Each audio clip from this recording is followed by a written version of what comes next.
একদিন মায়ের নবী মোহাম্মদ রাসূলুল্লাহ সাল্লাল্লাহু আলাইহি ওয়াসাল্লাম জঙ্গলের পাশ দিয়ে হেঁটে যাচ্ছিলেন। তখন দয়ার নবী দেখতে পেলেন এক ইহুদি একটি হরিণকে বেঁধে রেখেছে। হরিণটি দয়ার নবী হজরত মোহাম্মদ সাল্লাল্লাহু আলাইহি ওয়াসাল্লামকে দেখার পর সাথে সাথে বলে উঠল, ইয়া রাসূলুল্লাহ, ইয়া হাবিব আল্লাহ, আজ সকালে আমি আমার বাচ্চাদেরকে বাসায় রেখে খাবার অন্বেষণের জন্য বের হয়েছিলাম। আল্লাহর নবী গো, এমন সময় ইহুদি আমার সামনে আসে এবং আমাকে বন্দি করে ফেলে।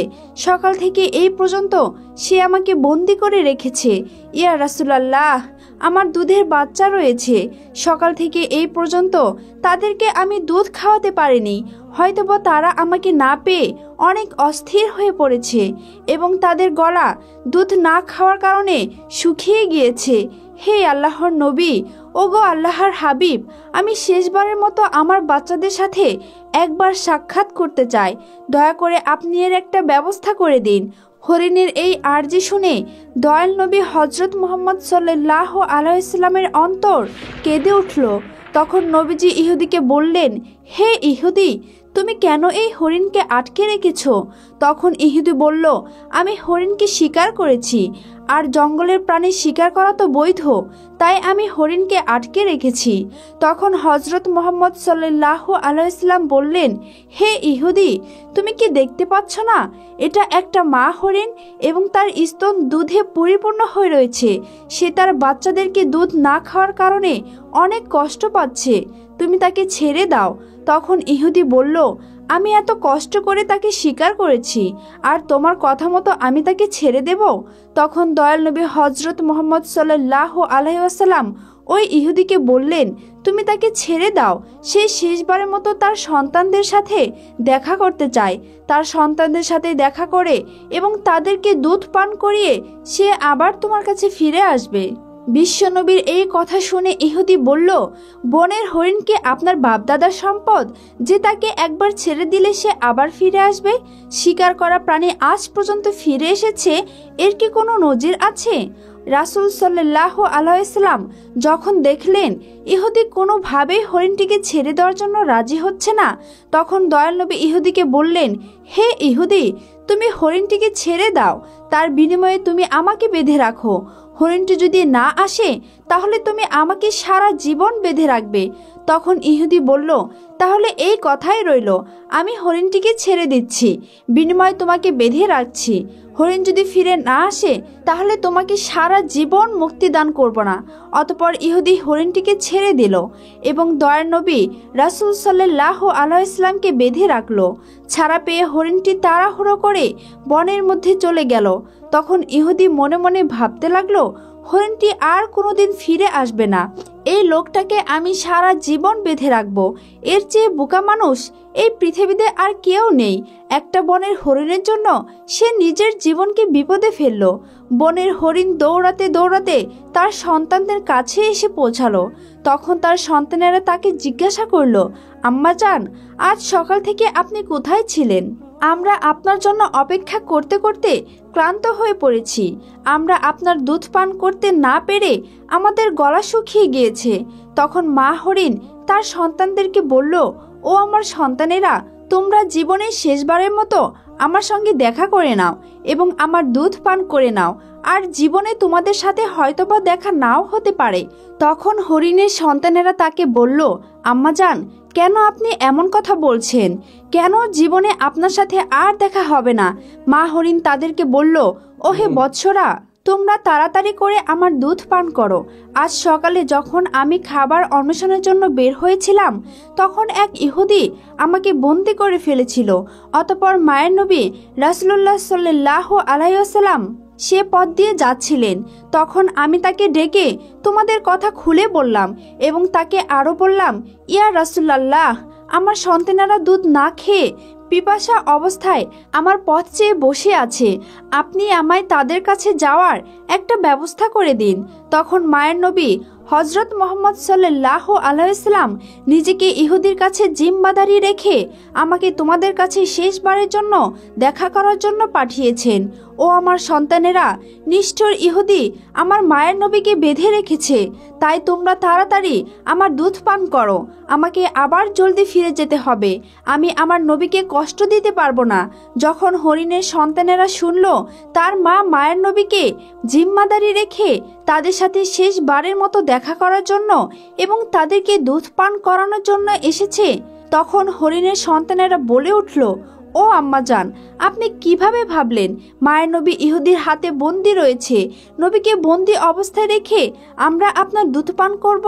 আপনি চলুন, আমরা আপনার সাথে যাব।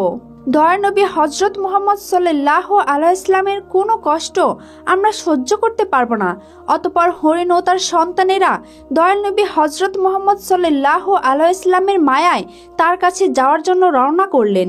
ওদিকে হরিণ আসতে কিছুটা দেরি হওয়ায় ইহুদি হযরত মুহাম্মদ সাল্লাল্লাহু আলাইহি ওয়াসাল্লামকে বলতে লাগলো, তোমার মতো বোকা মানুষ আমি আর এই পৃথিবীতে দেখি নাই। বনের শিকার করা হরিণ তাকে ছেড়ে দিলে সে কি আর কোনোদিন ফিরে আসে? আর একটা বনের হরিণের জন্য তুমি নিজেকে আমার কাছে বন্ধক রেখেছো। কিয়ামত পর্যন্ত এই হরিণ আর ফিরে আসবে না। কিয়ামত পর্যন্ত তুমি আমার কাছ থেকে ছাড়া পাবে না। তখন দয়াল নবী হযরত মুহাম্মদ সাল্লাল্লাহু আলাইহি ওয়াসাল্লাম ইহুদির এই কথা শুনে বললেন, ওহে ইহুদি, তুমি একটু ধৈর্য ধারণ করো, হরিণ অবশ্যই আমার মায়ায় আবার তোমার কাছে ফিরে আসবে। হযরত মুহাম্মদ সাল্লাল্লাহু আলাইহি ওয়াসাল্লামের এই কথা শুনে ইহুদি বলল, হে মুহাম্মদ, তোমার এই অলৌকিক কল্পনা ছেড়ে দাও। আমি দৃঢ় বিশ্বাসের সাথে বলতে পারি কিয়ামতের আগ পর্যন্ত হরিণ আর ফিরে আসবে না। এভাবে কিছুটা সময় কেটে গেল আর ইহুদি মনে মনে ভাবতে লাগলো, মুহাম্মদকে আটকে রেখে বড় রকমের একটা অর্থ তার সঙ্গীদের কাছ থেকে আমি উসুল করে নিতে পারবো। হরিণ কি জীবনে কারো মায় ফিরে আসে? এই লোকটি একটা বেকুব ছাড়া আর কিছুই নয়। এভাবে আরো কিছু সময় অতিবাহিত হওয়ার পর ইহুদি দেখল শুধু বনের হরিণ নয়, বনের হরিণের সাথে তার সন্তানেরও ফিরে এসেছে। এই দৃশ্য দেখে ইহুদি অত্যন্ত অবাক হয়ে গেল। তখন দয়াল নবী হযরত মুহাম্মদ সাল্লাল্লাহু আলাইহি ওয়াসাল্লাম হরিণকে জিজ্ঞাসা করলেন, ওহে হরিণ, তুমি তোমার সন্তানদেরকে কেন নিয়ে এসেছো? কথা তো ছিল তুমি একাই ফিরে আসবে। তখন মা হরিণ বলল, ইয়া রাসূলুল্লাহ, আমি যখন আমার সন্তানদের কাছে ফিরে গিয়ে বললাম মায়ের নবী হযরত মুহাম্মদ সাল্লাল্লাহু আলাইহি ওয়াসাল্লামকে বন্দি রেখে জিম্মাদারি রেখে আমাকে তোমাদের কাছে জীবনের শেষবারের মতো দেখা করার জন্য পাঠিয়েছে এবং জীবনের শেষবারের মতো দুধ পান করার জন্য পাঠিয়েছে, তখন আমার সন্তানেরা বলল, ওহে আম্মাজান, আপনি কিভাবে ভাবলেন মায়ের নবী হযরত মুহাম্মদ সাল্লাল্লাহু আলাইহি ওয়াসাল্লামকে বাঁধিয়ে রেখে আমরা আপনার দুধ পান করব? ইয়া রাসূলুল্লাহ, তখন আমার সন্তানেরাও আমার সাথে রওনা করে চলে এসেছেন। হে আল্লাহর নবী, আপনাকে কষ্ট দেওয়ার জন্য আপনি আমাদেরকে ক্ষমা করে দিন। এতক্ষণ পর্যন্ত আমরা আপনাকে কষ্ট দিয়েছি। অতঃপর ইহুদিকে লক্ষ্য করে বিশ্বনবী বলতে লাগলেন, ওহে ইহুদি, এই নাও, তোমার শিকার করা হরিণ ফিরে এসেছে। শুধু সে ফিরে আসেনি, ফিরে এসেছে তার সকল সন্তানগুলি। এখন তুমি তাদেরকে তোমার কাছে ব্যবহার করতে পারো। আর তুমি এই কথা মনে রেখো, আমি সত্য নবী। আমি শুধু মানুষেরই নবী নয়, আমি বন জঙ্গলের পশু পাখি এবং সমগ্র জাহানের নবী।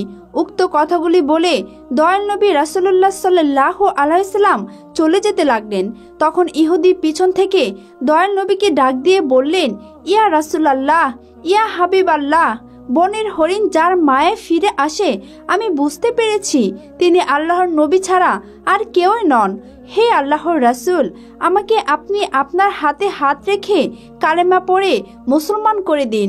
আর এই হরিণের আমার কোনো দরকার নেই। আপনি আমাকে আপনার চরণ তলে রেখে আপনার গোলামি করার সুযোগ দিন। অতঃপর রাসূলুল্লাহ সাল্লাল্লাহু আলাইহি ওয়াসাল্লামের হাতে হাত রেখে সেই ইহুদি মুসলমান হয়ে গেল। সুবহানাল্লাহ। এমনই ভাবে আরও একদিনের ঘটনা। একদিন বিশ্বনবী একবার সাহাবীদের সাথে এক মজলিসে উপস্থিত ছিলেন। এমন সময় সেখানে একজন গ্রাম্য বেদুইন ব্যক্তির উপস্থিত হলেন। তখন তার হাতে শিকার করা একটি গুইসাপও ছিল। সে বেদুইন রাসূলুল্লাহ সাল্লাল্লাহু আলাইহি ওয়াসাল্লামের দিকে ইশারা করে সাহাবায়ে কেরামদেরকে জিজ্ঞাসা করল, তিনি কে? সাহাবায়ে কেরাম উত্তর দিলেন, তিনি আল্লাহর রাসূল রাসূলুল্লাহ সাল্লাল্লাহু আলাইহি ওয়াসাল্লাম। তিনি হলেন জিন ও ইনসানের নবী, তিনি হলেন তামান বিশ্বজাহানের নবী। অতঃপর সেই বেদুইন গ্রাম্য ব্যক্তি বলল, আমি লাখো উজ্জার করে কসম করে বলছি, আমি তাকে নবী বলে স্বীকার করি না। তবে আমার হাতে যে শিকার করা গুইসাপ রয়েছে, সাপটি যদি কথা বলে, তার নবুয়তের ব্যাপারে স্বীকৃতি দান করে, তাহলে আমি তাকে নির্দ্বিধায় নবী বলে মেনে নেব। হে মুহাম্মদ, যতক্ষণ পর্যন্ত এই সাপটি আপনার প্রতি ঈমান না আনবে, ততক্ষণ পর্যন্ত আমিও আপনার উপর ঈমান আনব না। তখন রাসূলুল্লাহ সাল্লাল্লাহু আলাইহি ওয়াসাল্লাম বললেন, হে বেদুইন, তুমি সত্য করে বলো তো, এই গুইসাপটি যদি তোমার কথা মতো আমার উপর ঈমান আনে, আমার নবুয়তের ব্যাপারে স্বীকৃতি প্রদান করে, তাহলে কি তুমি আমার উপর ঈমান আনবে? তখন বেদুইন ব্যক্তি জবাব দিল, যদি সত্যি এটি হয়, তাহলে আমি নির্দ্বিধায় তোমাকে নবী বলে স্বীকার করে নেব এবং তোমার প্রতি ঈমান আনব। তখন আল্লাহর নবী রাসূলুল্লাহ সাল্লাল্লাহু আলাইহি ওয়াসাল্লাম বেদুইনকে বললেন, তুমি গুইসাপটিকে ছেড়ে দাও। রাসূল করিম সাল্লাল্লাহু আলাইহি ওয়াসাল্লামের আদেশ মতো সে বেদুইন ব্যক্তি তার সাপটিকে ছেড়ে দিল। এরপর বিশ্বনবী গুইসাপটিকে ডাক দিয়ে বললেন, হে গুইসাপ। গুইসাপকে ডাক দেওয়ার সঙ্গে সঙ্গে এই সাপটি সকলের বোধগম্য বিশুদ্ধ আরবি ভাষায় জবাব দিল, লাব্বাইক ইয়া রাসূলুল্লাহ, আমি আপনার খেদমতে উপস্থিত এবং আমি আপনার আনুগত্য। গুইসাপের এই কথাগুলি উপস্থিত সকলেই শুনল এবং বুঝতে পারল। এরপর রাসূল সাল্লাল্লাহু আলাইহি ওয়াসাল্লাম গুইসাপকে জিজ্ঞাসা করলেন, হে গুইসাপ, তুমি কার ইবাদত করো? জবাবে গুইসাপ বলল, আমি ওই আল্লাহর ইবাদত করি, যার আরশ আকাশে, যার রাজত্ব দুনিয়াতে, যিনি সমুদ্রের ভিতর পথ সৃষ্টি করেছেন, যিনি বেহেশতের রহমত এবং দুজকে আযাব সৃষ্টি করেছেন। আল্লাহর নবী রাসূলুল্লাহ সাল্লাল্লাহু আলাইহি ওয়াসাল্লাম গুইসাপকে পুনরায় জিজ্ঞাসা করল, হে গুইসাপ, আমি কে? তখন গুইসাপ জবাব দিল, আপনি আল্লাহর রাসূল এবং আপনি আখিরি নবী। যে ব্যক্তি আপনার সততা স্বীকার করবে সে সফলকাম হবে, আর যে ব্যক্তি আপনাকে মিথ্যা প্রতিপন্ন করবে সে ব্যর্থ হবে। অতঃপর রাসূলুল্লাহ সাল্লাল্লাহু আলাইহি ওয়াসাল্লাম সেই গ্রাম্য বেদুইন ব্যক্তির দিকে লক্ষ্য করে বলল, হে বেদুইন, এখন কি তোমার মনে আমি আল্লাহর রাসূল হওয়ার ব্যাপারে আর কোনো সন্দেহ রয়েছে? বেদুইন ব্যক্তিটি বলল, ইয়া রাসূলুল্লাহ, ইয়া হাবিবাল্লাহ, যার নবুয়তের ব্যাপারে একটি গুইসাপ সাক্ষ্য দেয়, তার নবুয়তের ব্যাপারে সন্দেহ করার আমি কে? হে আল্লাহর হাবিব, আপনি আমাকে মুসলমান বানিয়ে দিন এবং আপনার চরণ তলে খেদমত করার সুযোগ দান করেন। তখন সেই বেদুইন হুজুরে আকরাম রাসূলুল্লাহ সাল্লাল্লাহু আলাইহি ওয়াসাল্লামের হাতে হাত রেখে কালেমা পড়ে মুসলমান হয়ে গেলেন। সুবহানাল্লাহ। একদিন আবু জাহেল, ওলি ইবনে মুগিরা এবং আস ইবনে ওয়াইল কাফেরেরা রাসূল আকরাম সাল্লাল্লাহু আলাইহি ওয়াসাল্লামের কাছে এসে বলল, হে মুহাম্মদ, ওই যে আকাশের চাঁদটা দেখা যাচ্ছে, তুমি যদি ওই চাঁদটাকে দ্বিখণ্ডিত করে দেখাতে পারো, তাহলে আমরা তোমার উপর ঈমান এনে ইসলাম ধর্ম গ্রহণ করব। তখন রাসূল আকরাম সাল্লাল্লাহু আলাইহি ওয়াসাল্লাম তাদেরকে বললেন, আমি যদি সত্যি এই আকাশের চাঁদকে দ্বিখণ্ডিত করে দেখাতে পারি, তাহলে কি তোমরা আমার উপর ঈমান আনবে এবং আল্লাহকে আল্লাহ বলে স্বীকার করবে? তখন তারা বলল, আগে আমাদেরকে চাঁদটি দ্বিখণ্ডিত করে দেখাও, সত্যি আমরা তোমাকে কথা দিচ্ছি, যদি এই কাজ তুমি করে দেখাতে পারো, তাহলে তোমার উপর নিশ্চিতভাবে ঈমান আনব এবং তোমার আল্লাহকে আল্লাহ বলে স্বীকার করব আর তোমাকে নবী বলে স্বীকার করব। তখন হুজুরে আকরাম সাল্লাল্লাহু আলাইহি ওয়াসাল্লাম আল্লাহ রাব্বুল আলামিনের দরবারে দোয়া করলেন, হে আল্লাহ, আপনি এই আকাশের চাঁদকে দ্বিখণ্ডিত করে দিন। তখন মহান রাব্বুল আলামিন রাসূল আকরাম সাল্লাল্লাহু আলাইহি ওয়াসাল্লামের দোয়া কবুল করলেন। দোয়া করার পর বিশ্বনবী চাঁদের দিকে নিজের আঙ্গুলের ইশারা করলেন, আর সাথে সাথে আকাশের চাঁদ দ্বিখণ্ডিত হয়ে গেল। চাঁদের দুটি খণ্ড পরস্পর হতে এত দূরে সরে গিয়েছিল যে এটার মধ্যভাগে হেরা পর্বত দেখা যাচ্ছিল এবং চাঁদের দ্বিখণ্ডিত হওয়ার ব্যাপারটি কাফেররা দেখতে পারছিল। এবার আল্লাহর নবী রাসূলুল্লাহ সাল্লাল্লাহু আলাইহি ওয়াসাল্লাম প্রত্যেকটি কাফেরের নাম ধরে ধরে ডেকে বলতে লাগলেন, হে আবু জাহেল, তুমি সাক্ষী থাকো। হে ওলি ইবনে মুগিরা, তুমি সাক্ষী থাকো। হে আজ ইবনে ওয়াইল, তুমি সাক্ষী থেকো। আমি তোমাদের কথা মতো আকাশের চাঁদকে দ্বিখণ্ডিত করে দিয়েছি, আর তোমরা এখন তোমাদের ওয়াদা মতো আল্লাহকে আল্লাহ বলে স্বীকার করো এবং আমাকে নবী বলে স্বীকার করে নাও। তখন কাফেরেরা হাসতে হাসতে বলতে লাগলো, ওরে মুহাম্মদ, এতদিন আমরা জানতাম তুমি এই পৃথিবীর বিভিন্ন জিনিসের উপর জাদু করার ক্ষমতা রাখো, কিন্তু আজ তো দেখছি তুমি আকাশের চাঁদের উপরেও জাদু করার ক্ষমতা রাখো। তোমার মতো এত বড় জাদুকর আমরা আর এই পৃথিবীতে কখনোই দেখিনি। তুমি এই কথাও জেনে রাখো, আমরা কোনো জাদুকরকে কখনোই নবী বলে স্বীকার করতে পারি না। মূলত আল্লাহ রাব্বুল আলামিন তাদের ভাগ্যে ইমানের দৌলত রেখে রাখেননি, তাই তারা আল্লাহর রাসূল সাল্লাল্লাহু আলাইহি সাল্লামের পক্ষ থেকে এত বড় একটা মুজিজা দেখার পরেও ঈমান গ্রহণ করলো না। হযরত মুহাম্মদ সাল্লাল্লাহু আলাইহি সাল্লামের বিশেষ মুজিজার ব্যাপারে আল্লাহ রাব্বুল আলামিন কুরআনুল কারিমে উল্লেখ করে দিয়েছেন। সূরাতুল কারিমে বর্ণিত হয়েছে, কিয়ামত নিকটে চলে এসেছে এবং চন্দ্র দ্বিখণ্ডিত হয়েছে। একদা রাসূলুল্লাহ সাল্লাল্লাহু আলাইহি সাল্লাম উসামা রাদিয়াল্লাহু তাআলা আনহুকে নিয়ে কোথাও সফরে যাচ্ছিলেন। প্রতিমধ্যে হযরত মুহাম্মদ সাল্লাল্লাহু আলাইহি সাল্লাম উসামাকে বললেন, হে উসামা, তুমি খুঁজে দেখো ইস্তেঞ্জার জন্য কোনো জায়গা খুঁজে পাও কিনা। উসামা রাদিয়াল্লাহু তাআলা আনহু হযরত মুহাম্মদ সাল্লাল্লাহু আলাইহি সাল্লামের নির্দেশ পেয়ে ইস্তেঞ্জা করার জন্য জায়গা খুঁজতে লাগলেন, কিন্তু ধুধু মরুভূমি হওয়ায় খাওয়াইলা খুঁজে পেলেন না। অতঃপর তিনি রাসূল করিম সাল্লাল্লাহু আলাইহি সাল্লামের কাছে এসে আরজ করলেন, ইয়া রাসূলুল্লাহ, এই ময়দানে আরাম নেয়ার মতো কোনো জায়গা নেই। তখন আল্লাহর রাসূল হযরত মুহাম্মদ সাল্লাল্লাহু আলাইহি সাল্লাম বললেন, তবে দেখো আশেপাশে কোনো বৃক্ষ বা পাথর আছে কিনা। তখন উসামা রাদিয়াল্লাহু তাআলা আনহু বললেন, হে আল্লাহর রাসূল, আশেপাশে কিছু বৃক্ষ পাথর আছে বটে। তখন আল্লাহর নবী বললেন, তুমি সেই বৃক্ষ এবং পাথরগুলিকে গিয়ে বলো, আল্লাহর নবী তোমাদেরকে নির্দেশ দিয়েছেন তোমরা একত্র হয়ে যাও এবং ইস্তেঞ্জার জন্য একটি উপযুক্ত জায়গা তৈরি করে দাও। তখন উসামা রাদিয়াল্লাহু তাআলা আনহু সেই গাছগুলির কাছে গিয়ে বললেন, হে বনের গাছ, আল্লাহর নবী রাসূল করিম সাল্লাল্লাহু আলাইহি ওয়াসাল্লাম তোমাদের মাঝে বসে ইস্তেঞ্জা করতে চাচ্ছে। তিনি তোমাদেরকে এই নির্দেশ দিয়েছেন, তোমরা পরস্পরের সাথে একত্রিত হয়ে মিলিত হয়ে যাও এবং তার ইস্তেঞ্জা করার জন্য একটি উপযুক্ত জায়গার ব্যবস্থা করে দাও। বিশ্ব নবীর এই নির্দেশ পাওয়া মাত্র গাছগুলি পরস্পরের কাছাকাছি গিয়ে একত্রিত হয়ে গেল। এরপর নবী করিম সাল্লাল্লাহু আলাইহি সাল্লাম সেই গাছগুলোর আড়ালে বসে ইস্তেঞ্জা সারলেন। ইস্তেঞ্জা করার পরে রাসূলুল্লাহ সাল্লাল্লাহু আলাইহি সাল্লাম ফিরে এসে উসামা রাদিয়াল্লাহু তাআলা আনহুকে পুনরায় বললেন, উসামা, তুমি গাছগুলিকে গিয়ে বলো তারা যেন পরস্পর থেকে বিচ্ছিন্ন হয়ে যায় এবং তাদের জায়গা মতো চলে যায়। অতঃপর উসামা রাদিয়াল্লাহু তাআলা আনহু আবার গাছগুলির কাছে গিয়ে বললেন, হে বৃক্ষদল, আল্লাহর নবী আবার তোমাদেরকে নিজেদের জায়গায় যাওয়ার জন্য নির্দেশ দিয়েছেন। রাসূলুল্লাহ সাল্লাল্লাহু আলাইহি সাল্লামের নির্দেশ পাওয়া মাত্রই বৃক্ষদল যার জায়গায় ফিরে গেল। সুবহানাল্লাহ। একবার বিশ্বনবী যুদ্ধ থেকে ফেরার সময় একটি গাছের ছায়ায় শুয়ে বিশ্রাম নিচ্ছিলেন আর তার তলোয়ারটি তার পাশে রেখে দিয়েছিলেন। রাসূল করিম সাল্লাল্লাহু আলাইহি সাল্লাম যখন একটু তন্দ্রাচ্ছলিত হলেন, ঠিক এমন সময় তার একজন শত্রু এসে সে তার তলোয়ারটি হাতে উঠিয়ে নিল এবং তলোয়ারের খুলস মুক্ত করে তলোয়ারটি আল্লাহর রাসূল সাল্লাল্লাহু আলাইহি সাল্লামের উপর কাত করে ধরল। এরপর সেই শত্রু বলল, হে মুহাম্মদ, বলো এখন আমার হাত থেকে তোমাকে কে রক্ষা করবে। তখন আল্লাহর নবী রাসূল করিম সাল্লাল্লাহু আলাইহি সাল্লাম নির্ভয়ে এবং প্রশান্ত মনে বললেন, আমার আল্লাহ আমাকে রক্ষা করবেন। আল্লাহর নবী এই কথা শ্রবণ করার সাথে সাথে লোকটির শরীর ও হাত পায়ে কন শুরু হয়ে গেল এবং কাঁপতে কাঁপতে তার হাত থেকে তলোয়ার পড়ে গেল।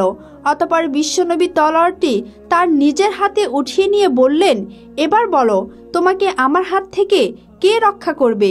তখন সে লোকটি অত্যন্ত ভীত সন্ত্রস্ত হয়ে পড়ল এবং সে বলল, কোনো সম্মানিত লোক যদি আমার প্রাণ ভিক্ষা দিতে চায় তাহলে তিনি আমাকে রক্ষা করতে পারেন।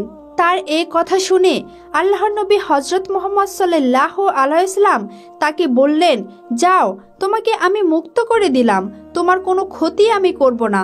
হযরত মুহাম্মদ সাল্লাল্লাহু আলাইহি ওয়াসাল্লামের উদারতা এবং মহানুভবতা দেখে সেই লোকটি অবাক হয়ে গেল এবং সে তার সম্প্রদায়ের কাছে ফিরে গিয়ে বলল, আমি এমন একজন ব্যক্তির সাথে সাক্ষাৎ করে আসলাম যার মহানুভবতা, যার উদারতার কোনো তুলনা হয় না। হে আমার সম্প্রদায়, তোমরা জেনে রাখো, আজ থেকে আমি তোমাদের সঙ্গ ত্যাগ করে সে লোকটির জন্য আমার প্রাণ উৎসর্গ করব। আজ থেকে আমি তোমাদের সবাইকে ত্যাগ করে দিলাম। এরপর সেই লোকটি পুনরায় রাসূলুল্লাহ সাল্লাল্লাহু আলাইহি ওয়াসাল্লামের কাছে ফিরে এসে আরজ করল, ইয়া রাসূলুল্লাহ, আপনি আমাকে মুসলমান করে দিন এবং আপনার চরণতলে খেদমত করার সুযোগ দান করুন। তখন আল্লাহর নবী হযরত মুহাম্মদ সাল্লাল্লাহু আলাইহি ওয়াসাল্লাম তাকে কালেমা পড়িয়ে মুসলমান বানিয়ে দিল। সুবহানাল্লাহ।